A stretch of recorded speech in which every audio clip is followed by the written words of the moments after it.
Hello दोस्तों, आज हम करेंगे एक्सरसाइज 3.2 के questions from chapter 3 moments in static math. तो देखिए क्वेश्चन नंबर फर्स्ट में एक इक्विलेटरल ट्रायंगल की तीनों side A B B C and C A के अलोंग फोर्सेज एक्ट करते हैं। ए बी की अलोंग तो फोर्स एक्ट करता है पी माइनस क्यू, फिर बी सी के अलोंग फोर्स एक्ट करता है पी, एंड जो साइड सी ए है उसके अलोंग फोर्स एक्ट करता है पी प्लस क्यू। तो सबसे पहले हम डायग्राम बना लेते हैं इक्विलेटरल ट्रायंगल का। इक्विलेटरल ट्रायंगल है A B C. Equilateral triangle में आपको पता है कि all angles are equal to 60 degree. तो देखिए जो फर्स्ट फोर्स है वो एक्ट करता है ए से बी की ओर, ए से बी की ओर डायरेक्शन में, ये है पी माइनस क्यू। जो सेकंड फोर्स है वो एक्ट करता है बी से सी की ओर डायरेक्शन में, तो बी से सी ये पी है। फिर थर्ड जो फोर्स है वो सी से ए की डायरेक्शन में एक्ट करता है, सी से ए की ओर, ये है पी प्लस क्यू। ये एंगल 60 डिग्री का, ये एंगल 60 डिग्री का, एंड ये एंगल 60 डिग्री का। तो देखिए ये तो था इस क्वेश्चन में गिवन। अब हमें फाइंड क्या करना है, find the magnitude, direction and the line of action of the resultant. हमें रिजल्टेंट का मैग्नीट्यूड, रिजल्टेंट की डायरेक्शन एंड रिजल्टेंट किस लाइन के अलोंग एक्ट करता है, मीन्स उसके लाइन ऑफ एक्शन की वैल्यू में फाइंड आउट करनी है। तो देखिए बहुत ही आसान क्वेश्चन, आप समझते जाइए। तो देखिए इस डायरेक्शन में होती है वाई एक्सिस एंड इस डायरेक्शन में हमारे पास होती है एक्स एक्सिस। हमें ना तो रिजल्टेंट का मैग्नीट्यूड दिया गया है, ना ही रिजल्टेंट की डायरेक्शन दी गई है, और ना ही वो हमें कोई पॉइंट दिया गया है जहाँ पर हम रिजल्टेंट को ले सकते हैं। तो इस स्थिति में हम क्या करते हैं, एक्स एक्सिस पर किसी भी पॉइंट पर हम लेट कर लेते हैं रिजल्टेंट। फिर हम वहाँ पर क्या करते हैं, उसके मैग्नीट्यूड की वैल्यू फाइंड आउट करते हैं और साथ में उसकी डायरेक्शन को। तो रिजल्टेंट हम लेते हैं आर, थीटा एंगल के रिस्पेक्ट में हम इसकी डायरेक्शन को लेट कर लेते हैं, और इस पॉइंट को हम लेट कर लेंगे ए बी सी है तो ये डी हो जाएगा। हम लिख लेंगे साथ में let X axis is along, जो एक्स एक्सिस है वो किसके अलोंग है, बी सी के अलोंग है, एंड जो वाई एक्सिस है वो क्या है, बी सी के परपेंडिकुलर है। इसके साथ ही हम लिख लेंगे let R be the resultant making an angle theta with B C at point हमने लेट किया है डी।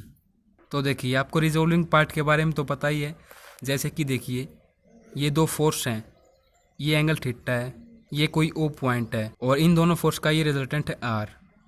तो देखें ये जो एंगल है ये केवल यहाँ से यहाँ तक ही है बस।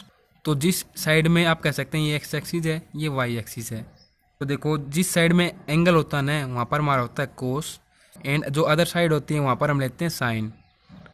तो सेम इसी तरीके से जहाँ पर हमारे पास थीटा एंगल है तो इस तरफ हमारे पास रिजोल्विंग फोर्स क्या हो जाएगा, R cos theta, theta angle के रिस्पेक्ट में हम ले रहे हैं, और जो अदर साइड है वाई एक्सिस में ये क्या हो जाएगी, आर साइन थीटा। तो सिंपली हमें क्या करना है, सबसे पहले resolving the forces along to X axis, हमें एक्स एक्सिस आप कह लो या फिर कह लो बी सी के अलोंग, हमें जितने भी ये तीनों फोर्स हैं इनके रिजोल्विंग पार्ट की वैल्यू का हमें सम करना है।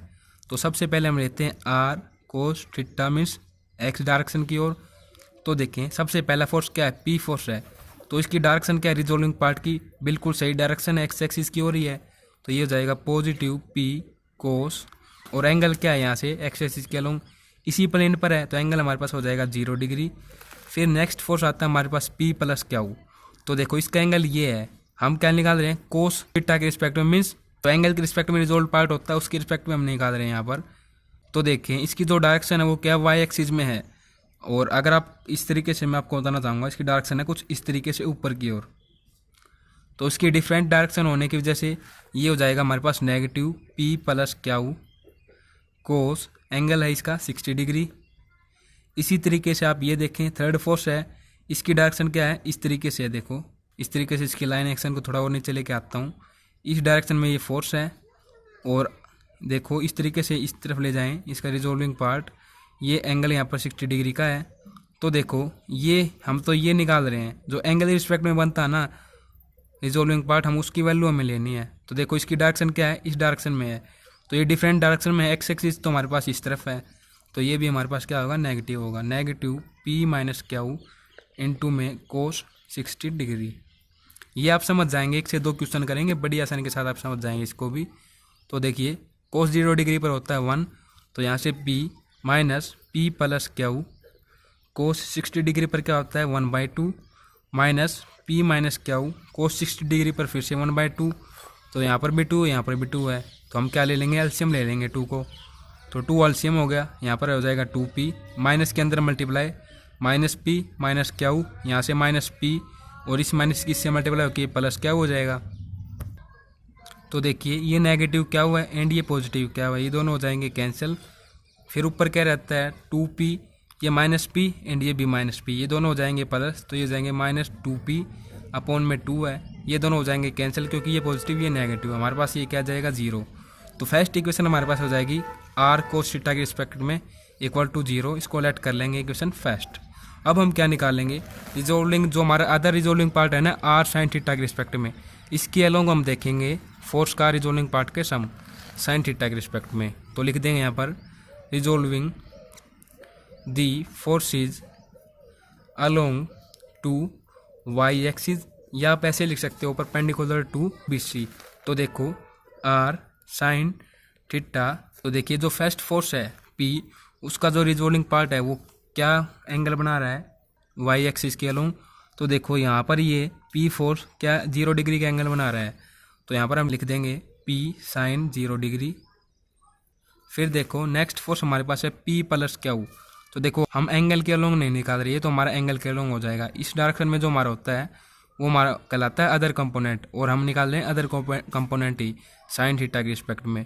तो P प्लस क्यू, इसकी डायरेक्शन बिल्कुल सही है, ऊपर की ओर है वाई एक्सिस में।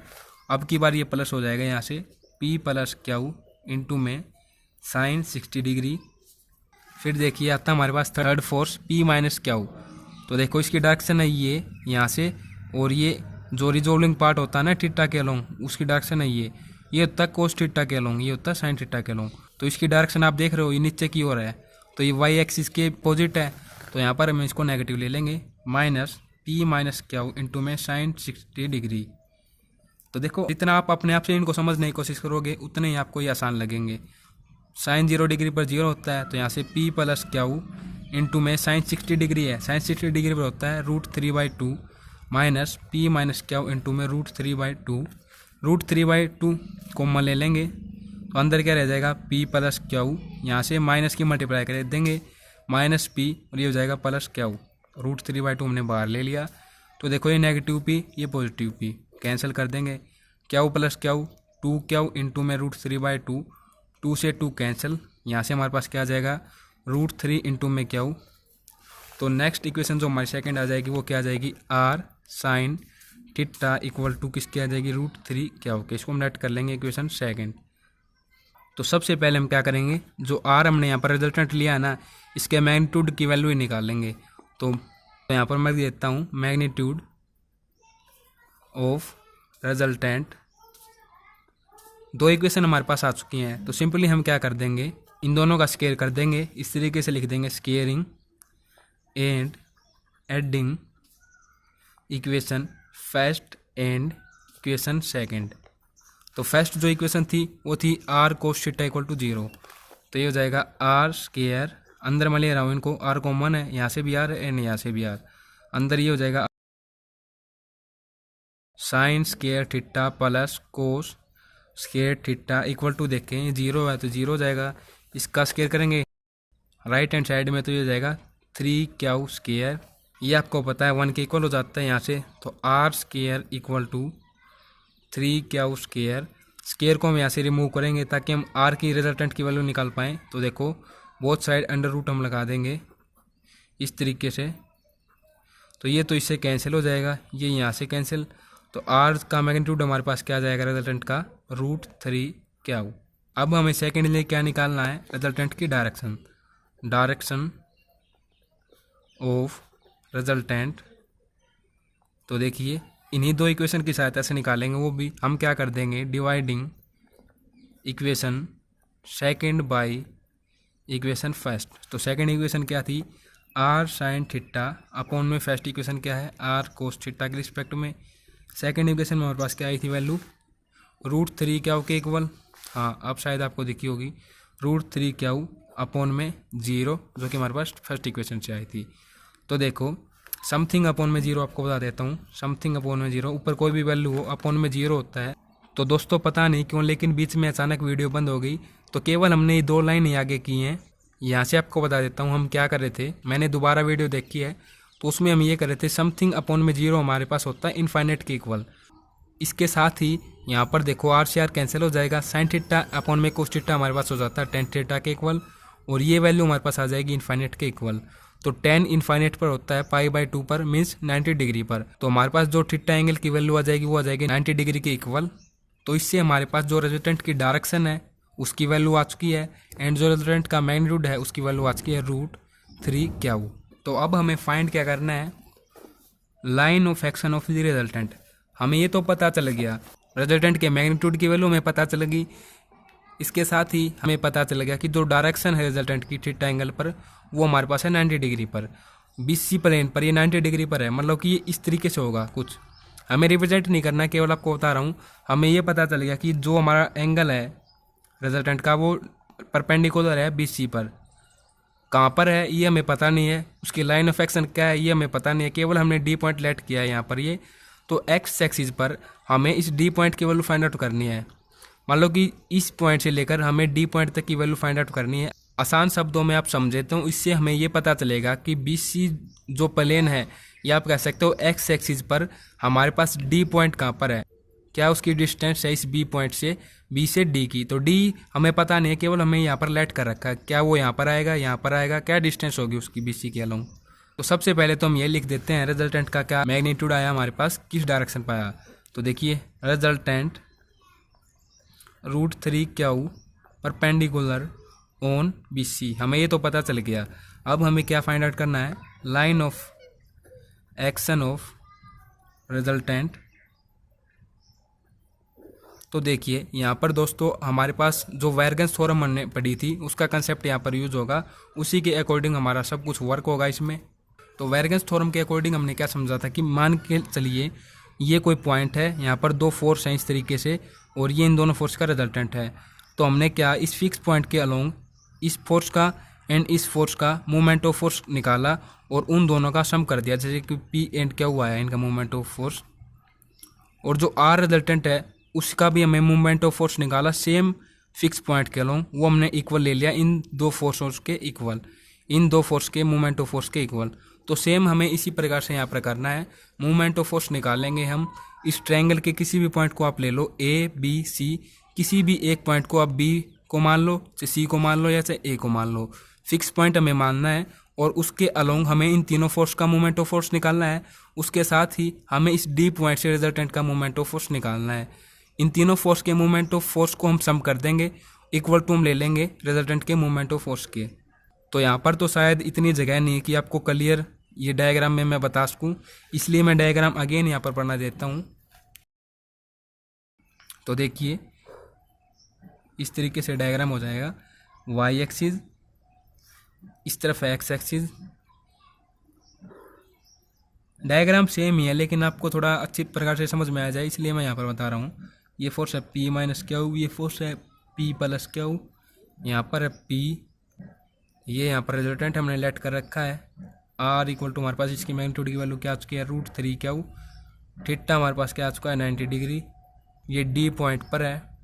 तो देखिए हम क्या करेंगे, B पॉइंट को फिक्स पॉइंट मानकर इसके अलोंग निकालते हैं।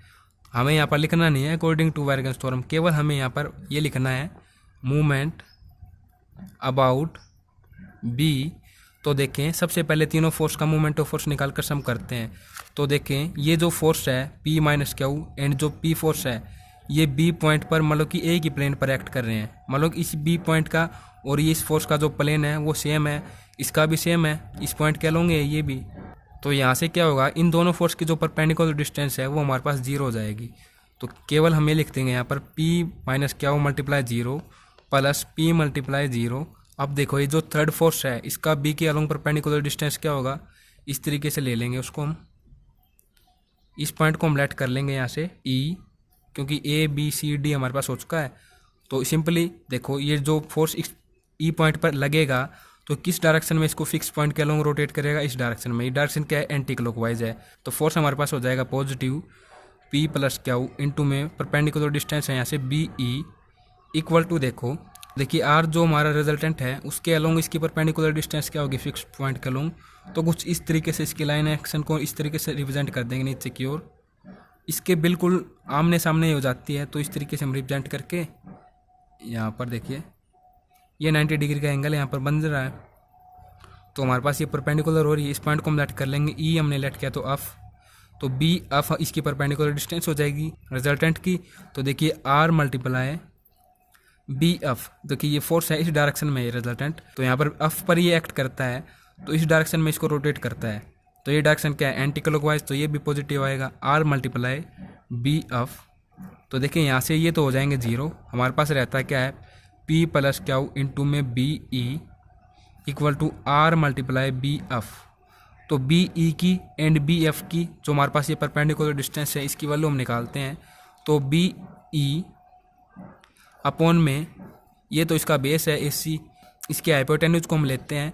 तो हाइपोटेन्यूज यहाँ पर क्या है बी सी है, तो अपॉन में हो जाएगा B C and equal to sine जो परपेंडिकुलर के अपोजिट एंगल होता है उसको हम लेते हैं। तो इसके अपोजिट एंगल ये है, यहाँ पर आपको पता है ये इक्विलेटर ट्रायंगल ले रहे हैं तो ये हो जाएगा 60 degree sine 60 degree B equal to ये यहाँ पर आ जाएगा बी सी साइन 60 डिग्री पर होता है इंटू में √3/2। तो इस प्रकार से हो जाएगा ये।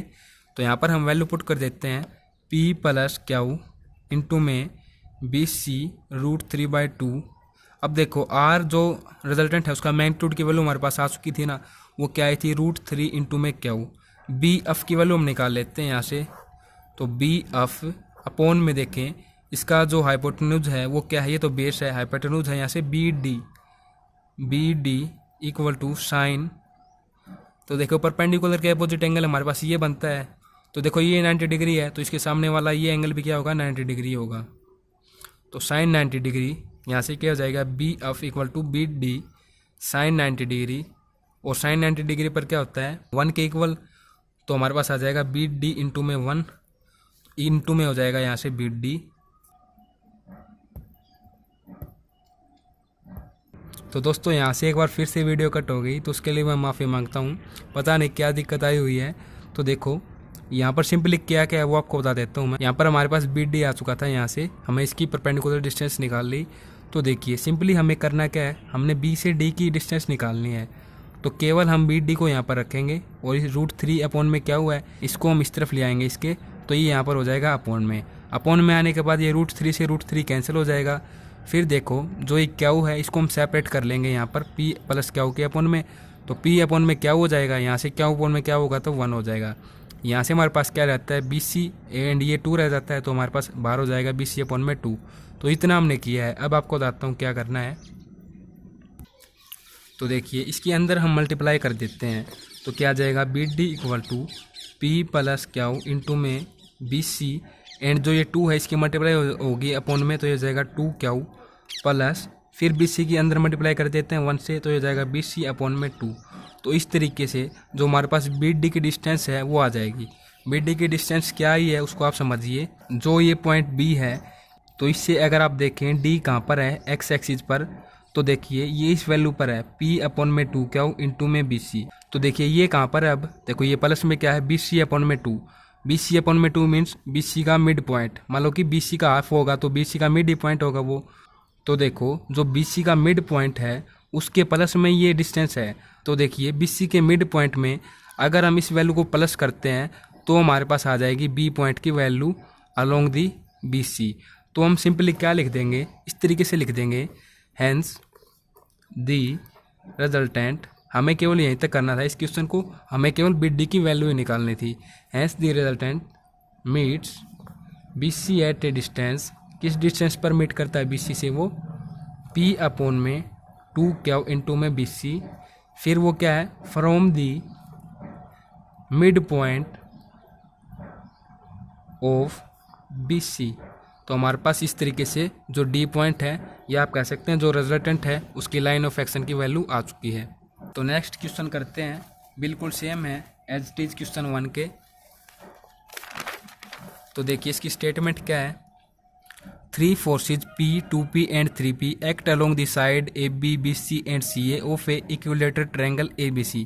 डायग्राम में बना लेते हैं। क्वेश्चन नंबर 2 इसका डायग्राम हम बनाते हैं कि इक्विलेटरल ट्रायंगल है ABC, A B C।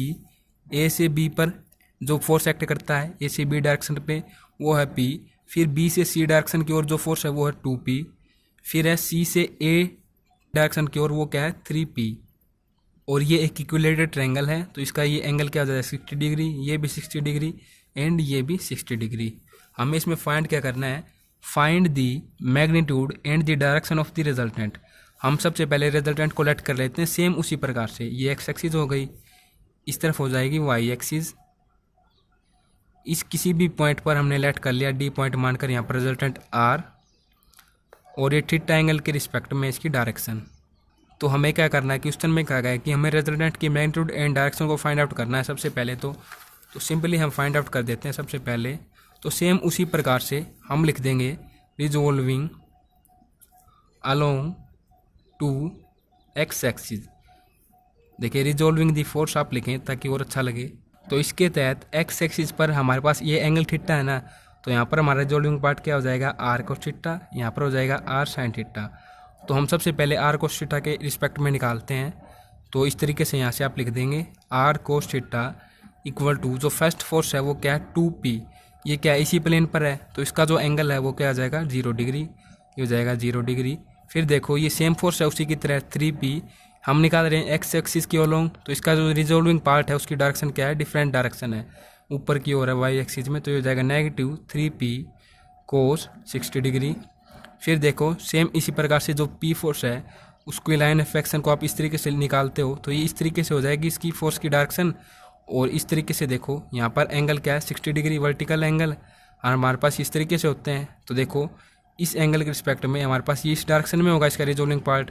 तो इसकी डायरेक्शन क्या है डिफरेंट डायरेक्शन है एक्स एक्सिस से, तो ये -P कोस 60 डिग्री हो जाएगा। तो देखो 2P कोस 0 डिग्री, तो 2P इंटू में 1।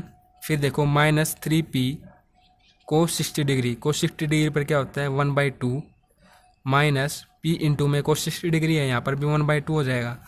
तो 2 हम एलसीएम लेते हैं, यहाँ पर क्या हो जाएगा 4P minus 3P minus P। यहाँ से देखो 4P एंड ये क्या है -3P एंड -3P, तो ये क्या हो जाएगा -4P अपॉन में 2 क्या आ जाएगा यहाँ पर 0। तो फर्स्ट इक्वेशन हमारे पास हो जाएगी resolving along the X axis के along R cos theta equal to 0 equation first. अब हम निकालते हैं resolving the forces along Y axis. तो देखो तो सिंपली ये जो फोर्स है ये यहाँ पर 0 डिग्री के अलोंग है, इस पर आर साइन थीटा हम लिख देंगे 2P साइन 0 डिग्री। फिर देखो जो ये नेक्स्ट फोर्स आता है 3P, इसकी डायरेक्शन अब की बार सही है वाई एक्सिस में ही हम ले रहे हैं इसको। तो ये हो जाएगा +3P इंटू में साइन 60 डिग्री। देखो आपको मैं बताता हूँ क्या चक्कर है ये। देखो इस तरीके से मान के चलो ये रिजल्टेंट है कोई, ये हमारे पास दो फोर्स हैं PQ, ये एंगल है 60 डिग्री आप मान के चलो, और ये रिजल्टेंट है इस तरीके से, ये O पॉइंट है कोई। तो सबसे पहले हम क्या निकाल रहे थे आर कोस थीटा के रिस्पेक्ट में। तो आर कोस थीटा के रिस्पेक्ट में हम इसको देखते हैं, इसकी डायरेक्शन इस तरफ है तो हम पॉजिटिव लेंगे, अगर इसकी डायरेक्शन इस तरफ है या फिर इस तरफ है या फिर इस तरफ है तो हम इसको नेगेटिव लेते हैं, और एंगल हम लेते हैं वही जो हमारे पास होता है। इसी तरीके से जो ऊपर की ओर होता है ना ये फोर्स, ये आता है हमारे पास आर साइन थीटा के अंतर्गत। अगर इसकी जो डायरेक्शन है इस तरीके से है तो हम इसको पॉजिटिव लेते हैं, और अगर इसकी डायरेक्शन इस तरीके से है, इस तरीके से है, इस तरीके से है तो हम इसको लेते हैं नेगेटिव में। तो ये इसका सारा फंडा है, आपको शायद समझ में आ गया होगा। तो देखिए अब हम P फोर्स के अलोंग लेते हैं। तो देखिए जो P फोर्स का रिजोल्विंग पार्ट है along the R sine theta के रिस्पेक्ट में, उसकी डायरेक्शन है नीचे की ओर। तो ये हो जाएगा हमारे पास -P इंटू में साइन 60 डिग्री। तो देखो साइन 0 डिग्री पर 0 होता है, 3P इंटू साइन 60 डिग्री पर √3/2 माइनस P इंटू में यहाँ से भी √3/2, √3/2 को कॉमन लेते हैं, अंदर क्या हो जाएगा 3P माइनस P इंटू में √3/2, यहाँ से क्या हो जाएगा 2P इंटू में √3/2, ये इससे कैंसिल। तो देखो बिल्कुल सेम है पिछले वाले क्वेश्चन की तरह। यहाँ पर क्या रह जाता है, √3 इंटू में p।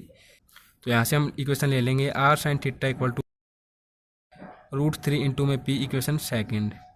सिंपली हम क्या निकालते हैं, रिजल्टेंट का मैग्नीट्यूड।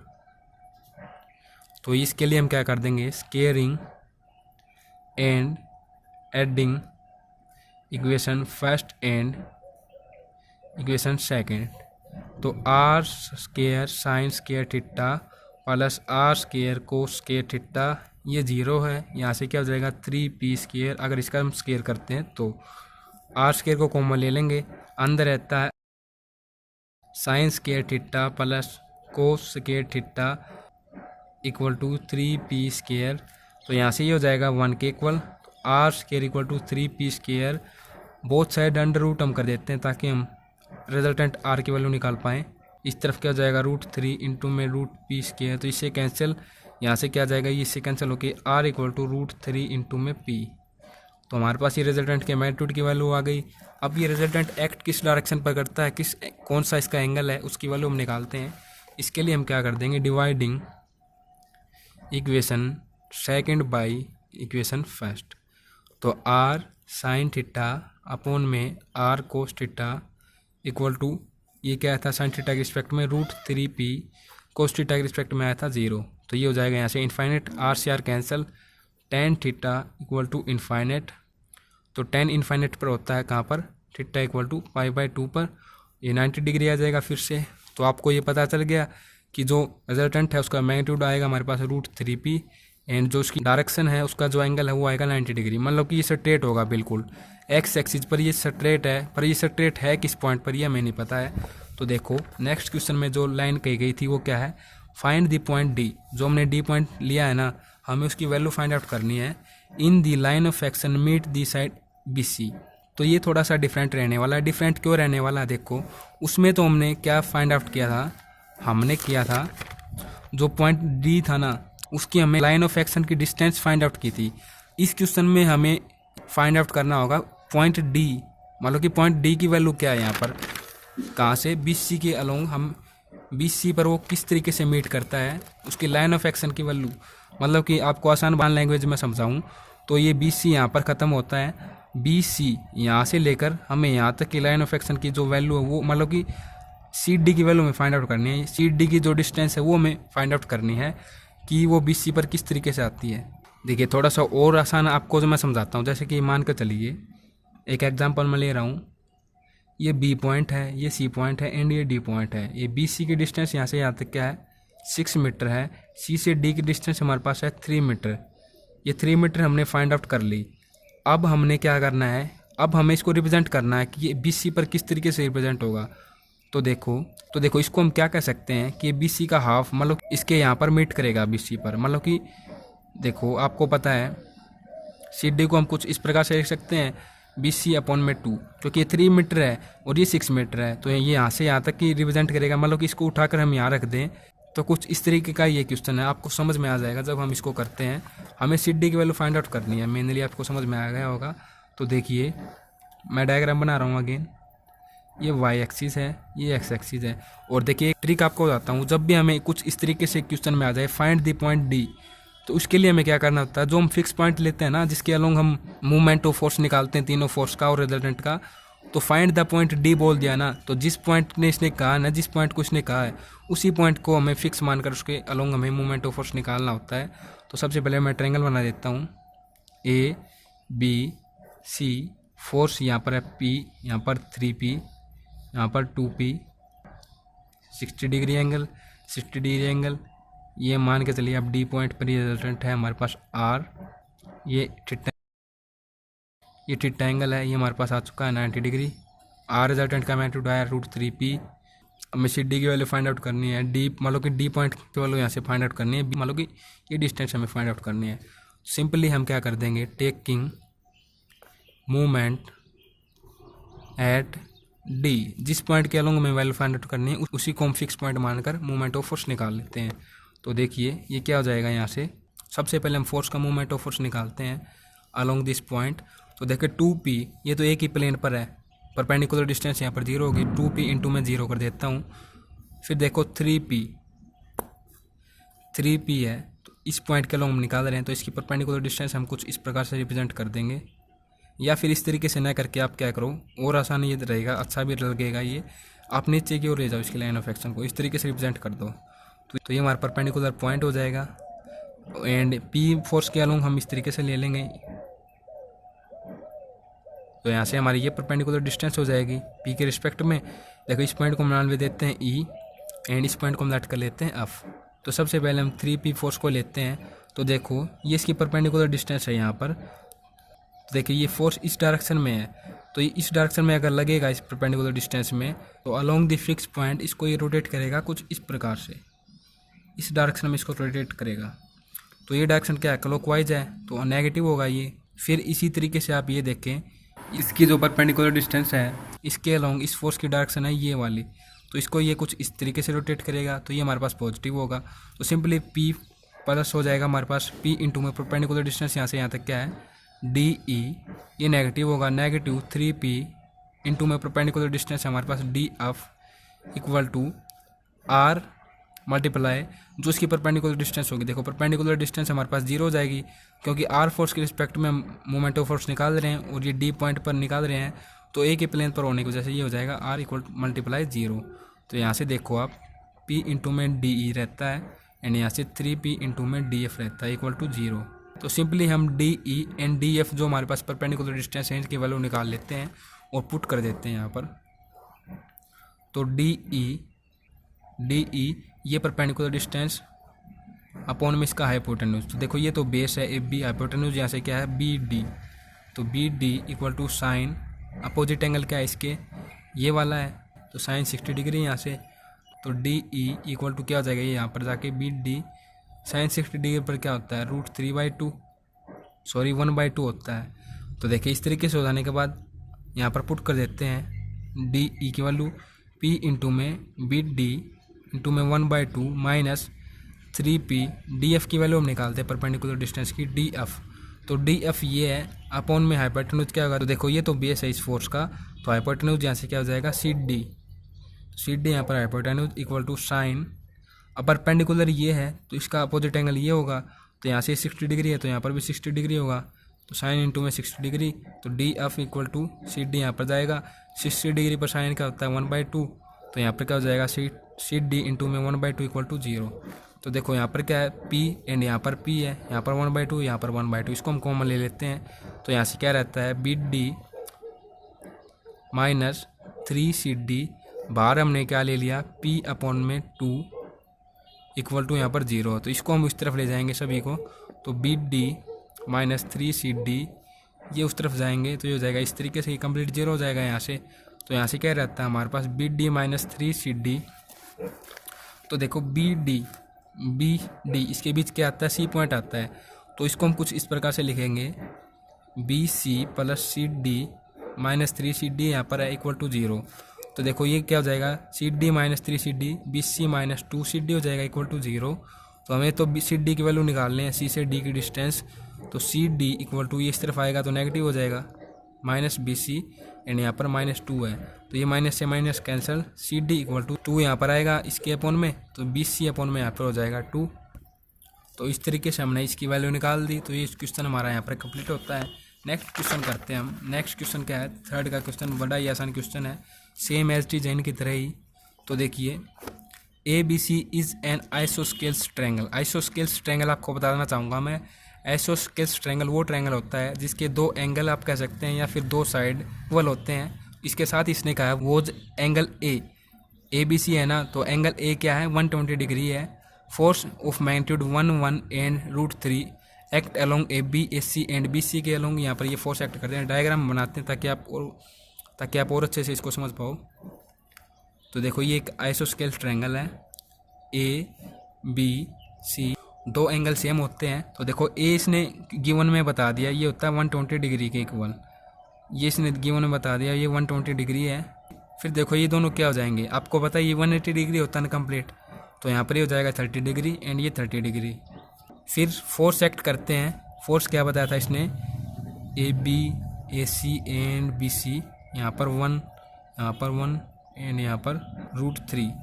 तो देखो ए से बी की डायरेक्शन की ओर, ए से बी 1, फिर ए से सी की ओर, ए से सी डायरेक्शन की ओर ये भी 1 है, फिर बी से सी की ओर, बी से सी की ओर है यहाँ पर √3। तो देखो हमें इसमें फाइंड क्या करना है, फाइंड नहीं करना, हमें केवल शो करना है, show that the resultant bisect B C and is the parallel to the one of the other side of a triangle. तो ये क्वेश्चन हमसे कहना चाहता है हमें शो करना है जो रिजल्टेंट होगा वो बाइसेक्ट करता है BC को। तो रिजल्टेंट की बात यहाँ पर आई है, तो सिंपली हमें ये तो पता ही होना चाहिए कि उसकी मैग्नीट्यूड की वैल्यू क्या है और वो किस डायरेक्शन की ओर है। तो सिंपली हम उसकी डायरेक्शन निकाल लेंगे एंड उसका मैग्नीट्यूड निकाल लेंगे।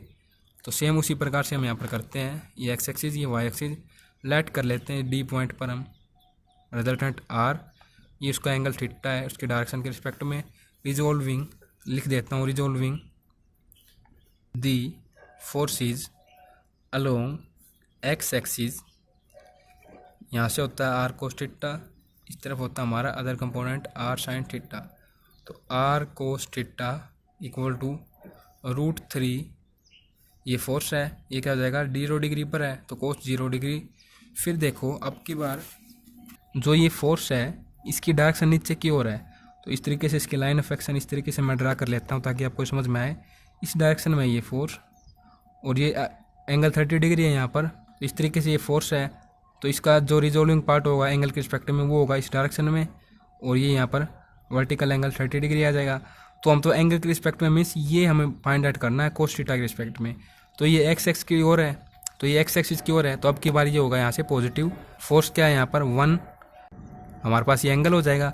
फिर नेक्स्ट फोर्स आता है ये, तो देखो ये नीचे की ओर है, तो ये हमने काफ़ी बार किया, ये नेगेटिव ही आएगा, -1 cos 30 डिग्री। तो देखो √3 यहाँ से हो जाएगा क्योंकि cos 0 डिग्री पर 1 होता है, cos 30 डिग्री पर क्या होता है प्लस √3/2। फिर यहाँ से माइनस cos 30 डिग्री पर √3/2। तो ये पॉजिटिव या नेगेटिव कैंसिल कर देते हैं, तो हमारे पास क्या आ जाएगा √3। इक्वेशन 1 हो जाएगी R cos theta equal to √3, इसको कन्वर्ट कर लेंगे इक्वेशन फर्स्ट। फिर देखो resolving the forces along y axis, ये हो जाएगा R sin theta equal to, तो देखो ये फोर्स 0 डिग्री के रिस्पेक्ट में होता है यहाँ पर हमारा √3 sin 0 डिग्री। फिर देखो जो नेक्स्ट फोर्स है ये क्या है 1, इसकी डायरेक्शन अब की बार इस तरफ है, तो इसका जो रिजोल्विंग पार्ट है मान लो कि एंगल से जो डिफरेंट पार्ट होता है ना हमारा साइन के रिस्पेक्ट में, वो कुछ इस प्रकार से है। तो ये नीचे की ओर है, तो y एक्सिस है उसकी डायरेक्शन के अपोजिट है, तो ये हो जाएगा यहाँ से -1 इंटू में sin 30 डिग्री। इसी तरीके से आप ये देखो तो ये भी माइनस आएगा, -1 इंटू में sin 30 डिग्री।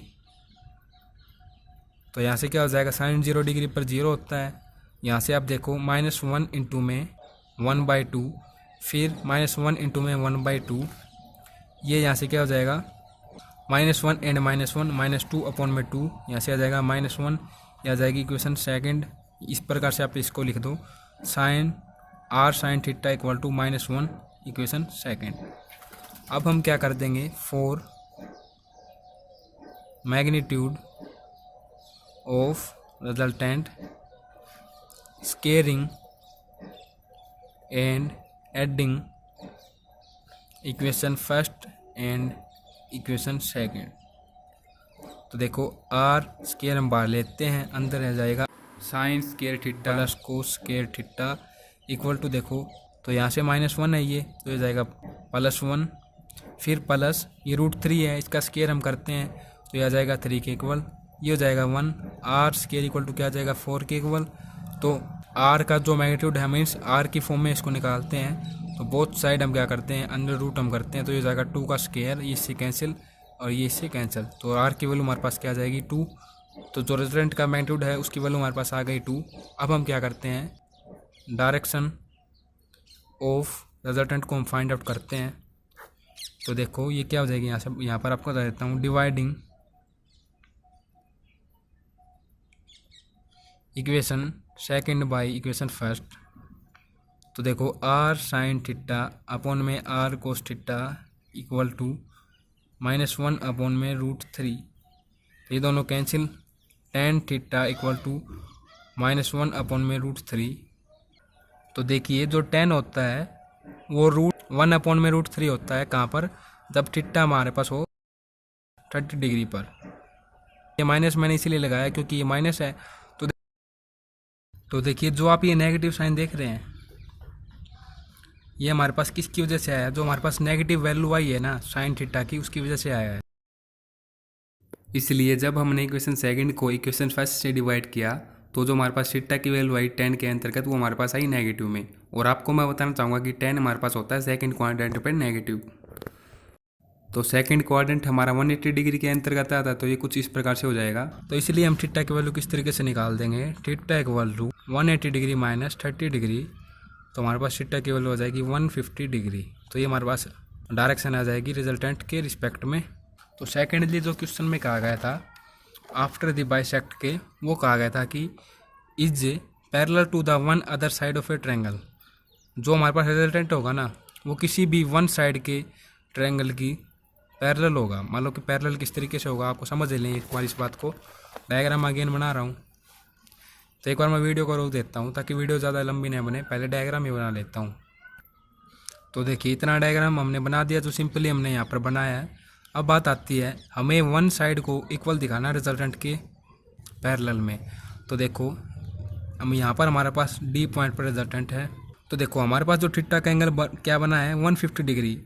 आमतौर पर मैंने आपको यहाँ पर बताया होगा कि हमें यहाँ पर रिजल्टेंट की जो डायरेक्शन आई है उसको यहाँ पर शो नहीं करना है कि हमारे पास 90 डिग्री आई है। शो हमें कब करना है, जब हमें बोला जाए। तो इस क्वेश्चन में वही बात की गई है, हमें कहा गया है कि पैरेलल करके दिखाओ आप रिजल्टेंट की डायरेक्शन को।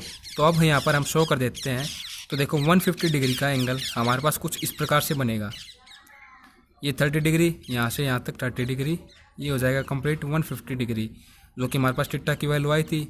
और रिजल्टेंट का हमारे पास ये मैग्नीट्यूड क्या आया था, R इक्वल टू 2 के इक्वल। तो देखो हमने शो कर दिया यहाँ पर 150 डिग्री हमारे पास थीटा की वैल्यू आई थी। तो इस तरीके से हमारे पास रिजल्टेंट हो जाएगा इस तरीके से। तो देखो क्या आपको लग रहा है कि इस ट्रायंगल की एसी जो साइड है वो पैरेलल है किसके, जो हमारे पास रिजल्टेंट की डायरेक्शन है उसके। तो यही हमें सिंपली शो करना है। तो ये हम केवल डायग्राम इस तरीके से बना देंगे तो हमारे पास ये शो हो जाएगा, लिखने की कोई आवश्यकता नहीं है। सेकेंडली क्वेश्चन में क्या कहा गया था, show that the resultant bisect BC। इसके साथ ही हमें शो करना है कि जो रिजल्टेंट है वो BC को बाइसेक्ट करता है। बाइसेक्ट का मतलब क्या होता है, किसी भी एंगल को या किसी भी साइड को दो इक्वल हिस्सों में डिवाइड करना। तो BC को अगर कोई बाइसेक्ट करेगा रिजल्टेंट, तो ये रिजल्टेंट R इक्वल टू क्या आ जाएगा, BC अपॉन में 2 आएगा ना। तो सिंपली हमें ये तो पता ही चले गया कि आंसर हमारा क्या आएगा, BC अपॉन में 2 आएगा जब ये हमें बाइसेक्ट करेगा। अगर हमारा ये आंसर नहीं आता है तो हमारा क्वेश्चन आप मान के चले इनकरेक्ट है। तो B से D की वैल्यू हम फाइंड आउट करेंगे, सिंपली लाइन ऑफ एक्शन भी इसके साथ ही हमारी फाइंड आउट होगी। तो R की जगह आप इसको मान के चलें BD equal to BC upon में 2, ये हमारे पास आंसर आना चाहिए। तो इसके लिए हम क्या करेंगे, किसी भी एक पॉइंट के अलोंग हम मोमेंट ऑफ फोर्स निकाल लेंगे। तो वो पॉइंट आप ले लीजिए, B को ले लेते हैं। तो लिख देंगे इस प्रकार से, मूवमेंट अबाउट B। तो देखिए कुछ इस प्रकार से पैरेलली हम दिखाएंगे ताकि देखने वाले को भी समझ में आए कि वाकई में क्वेश्चन अगले ने किया है अपने आप से समझ के। तो ये मैंने थोड़ा लंबा क्यों किया है, इसको एक्सटेंड क्यों किया है, ये आपको बताता हूँ। B के अलोंग हम मूवमेंट ऑफ फोर्स निकाल रहे हैं। तो देखो रिजल्टेंट के रिस्पेक्ट में निकालेंगे। तो इसका अब की बार हम कुछ इस प्रकार से ले लेंगे परपेंडिकुलर को, इस तरीके से यहाँ पर इसका परपेंडिकुलर हो जाएगा रिजल्टेंट के रिस्पेक्ट में। फिर देखो ये दो फोर्स हैं, इनका जो परपेंडिकुलर होगा 1 × 0, क्योंकि परपेंडिकुलर डिस्टेंस बिल्कुल 0 हो जाएगी, एक ही प्लेन पर है, √3 × 0। फिर देखो ये फोर्स रहता है, तो इसको भी थोड़ा एक्सटेंड कर देंगे ताकि हम पैरेलल दिखा रहे हैं ना, तो पैरेलली हम इसको शो कर देंगे इस तरीके से। तो इस तरीके से हम इसकी डायरेक्शन को दिखा देंगे, मान लो कि परपेंडिकुलर डिस्टेंस को। तो इस तरीके से इसकी परपेंडिकुलर डिस्टेंस हो जाएगी इस फोर्स की, एंड ये हो जाएगी रिजल्टेंट की। इसको हम नाम दे देते हैं E, इसको हम लेट कर लेंगे F। तो देखिए ये फोर्स E पॉइंट पर जो फोर्स है वो क्या है, इस डायरेक्शन में है, इसकी डायरेक्शन ये है। अगर ये E पॉइंट पर लगता है तो ये इसके परपेंडिकुलर डिस्टेंस को अलोंग द फिक्स्ड पॉइंट किस तरीके से रोटेट करेगा, इस तरीके से रोटेट करेगा। तो ये डायरेक्शन क्या है, क्लॉकवाइज है। तो ये हमारे पास फोर्स क्या आ जाएगा, नेगेटिव फोर्स है 1 मल्टीप्लाई BE, इसकी क्या है परपेंडिकुलर डिस्टेंस, इक्वल टू हम रिजल्टेंट की परपेंडिकुलर डिस्टेंस को लेते हैं। तो रिजल्टेंट हमारे पास 2 है, तो इस पॉइंट पे लगेगा तो इस तरीके से रोटेट करेगा अलोंग द फिक्स पॉइंट। तो ये जाएगा पॉजिटिव 2 मल्टीप्लाई, मैंने डायरेक्ट यहाँ पर वैल्यू कर दिया रिजल्टेंट की, तो 2 × में ये क्या हो जाएगा BF। तो यहाँ से क्या आ जाएगा -1 × BE equal to 2 multiply B of, तो इनके परपेंडिकुलर डिस्टेंस की वैल्यू निकालते हैं। बी ई अपॉन में बी ई इसका बेस है, हाइपोटेन्यूज यहाँ पर होगा बी सी अपॉन में B C equal to sine perpendicular ये है तो अपोजिट एंगल ये होगा 30 डिग्री का। तो देखो जो बी सी है इसको हम लेट कर लेते हैं यहाँ से यहाँ तक ए, एंड जो बी डी है इसको लेट कर लेते हैं बी, ताकि क्वेश्चन थोड़ा और आसान हमें लगे।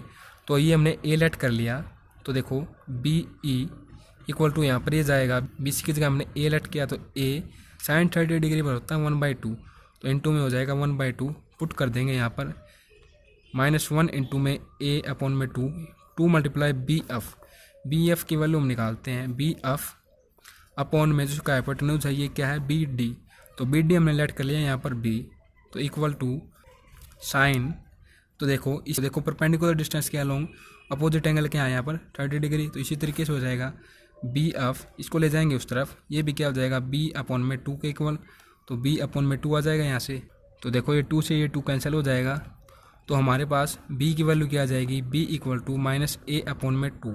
हमें वैल्यू किसकी निकालनी थी b की निकालनी थी, b हमारे पास क्या लेट किया था हमने b से d इक्वल टू -a हमने लेट किया b c अपॉन में है 2, तो हमारे पास b d की वैल्यू क्या आ जाएगी b से जो d की लाइन ऑफ एक्शन हम प्राप्त करते हैं ना, जैसे कि फर्स्ट क्वेश्चन में की थी, तो उसकी वैल्यू हमारे पास आ जाएगी -bc अपॉन में 2, करीब मतलब कि जो उसकी लाइन ऑफ एक्शन होगी रिजल्टेंट की वो यहाँ पर होगी।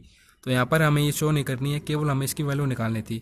और आपको मैं बताना चाहूँगा जब भी हम लाइन ऑफ एक्शन लेते हैं रिजल्टेंट की, तो वो हम कभी भी नेगेटिव में नहीं ले सकते, इसके लिए हम नेगेटिव को नेगलेक्ट करना होता है यहाँ से।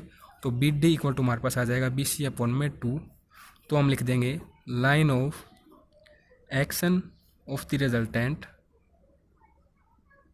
बाइसेक्ट बी सी, क्योंकि हमें यही तो प्रूव करना था कि जो बी डी है, देखो बी डी आएगा यहाँ पर, वो हमारे पास क्या आ जाएगा बी सी अपॉन में 2, तब ही हम कहेंगे कि ये बी सी को बाइसेक्ट करता है 2 इक्वल पार्ट में। तो हमारे पास आज ये 3rd क्वेश्चन यहाँ पर कंप्लीट होते हैं। नेक्स्ट वीडियो में हम करेंगे इस एक्सरसाइज के और क्वेश्चंस को। तो वीडियो को ज़्यादा लंबी ना करते हुए आप सभी दोस्तों का बहुत बहुत धन्यवाद।